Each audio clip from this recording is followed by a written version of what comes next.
নমস্কার বন্ধুরা, পুষ্পার কিচেনে আপনাদের স্বাগতম।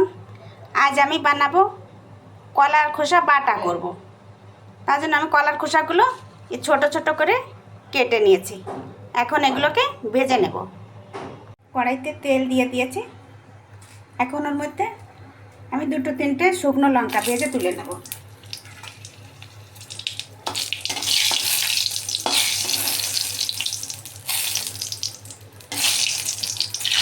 ভাজা হয়ে গেছে, এটাকে আমি তুলে নিচ্ছি।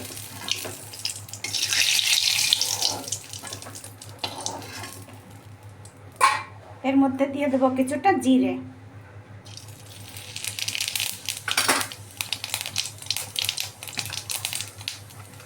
এবার এর মধ্যে ছেড়ে দেবো কলার খোসাগুলো।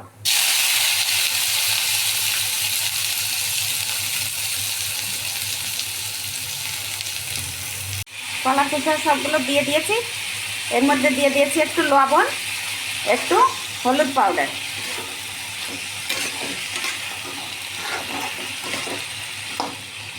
আর দিয়ে দেবো কিছুটা কাঁচা লঙ্কা।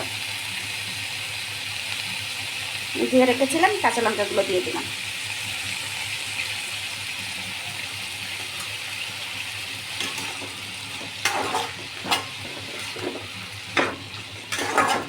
এখন এটাকে ঢাকা দিয়ে দিয়ে আমি বেশ কিছুক্ষণ ভেজে নেব। নুন হলুদ গুঁড়ো সব দিয়ে দিয়েছি। এখন এটাকে আমি একটা প্লেট দিয়ে ঢেকে দিচ্ছি।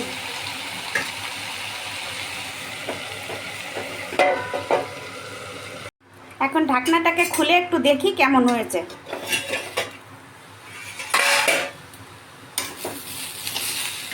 প্রায় হয়ে আসছে।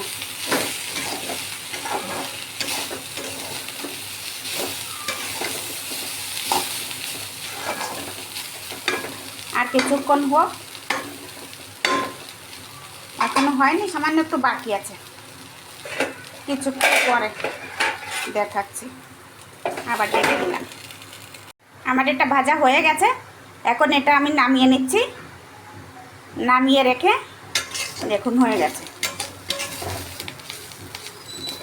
এখন এটাকে আমি নামিয়ে রেখে শিল নোড়াটা ধুয়ে নিয়ে আসি। শিল নোড়াটা ধুতে ধুতে আমার এটা একটু ঠান্ডা হয়ে যাবে। তারপর আমি এটাকে শিল নোড়াতে বেটে নেব। আমি শিল নোড়াটা ধুয়ে নিয়েছি। এখন এরপরে দিয়ে দেব কিছুটা কালো সর্ষে। বেশি দেব না, সামান্য একটু করে কালো সর্ষে দিয়ে দেবো। আর ওর পরে দিয়ে দেবো সামান্য একটু লবণ, তাহলে সর্ষেটা আর তেতো লাগবে না। এখন এটাকে আমি বেটে নিয়ে খোসাগুলো এর মধ্যে দিয়ে বেটে নেব। এটাকে আগে বেটে নিচ্ছি।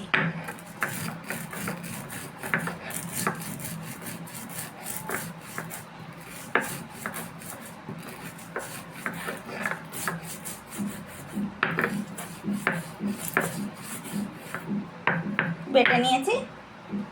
এখন এর মধ্যে খোসাগুলো দিয়ে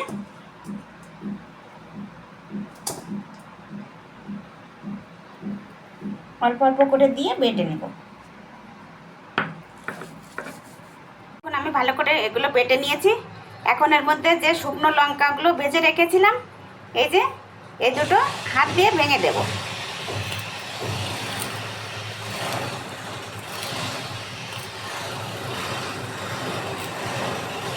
ভেঙে এর সাথে মিলিয়ে নেব। আর দেব সামান্য একটু কাঁচা সর্ষের তেল।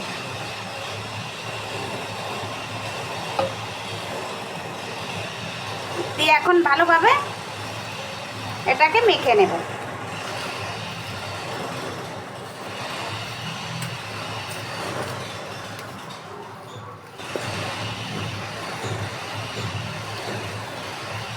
ভালো করে হাত দিয়ে মেখে নিয়েছি। একবার হলেও বন্ধুরা বানিয়ে গরম ভাতের সাথে খেয়ে দেখবেন, খুব মজা লাগে। বন্ধুরা একবার হলেও এরকম করে বানিয়ে গরম ভাতের সাথে খেয়ে দেখবেন, খুব ভালো লাগে। কলার খোসা বাটা আর গরম গরম ভাত। বাই বন্ধুরা।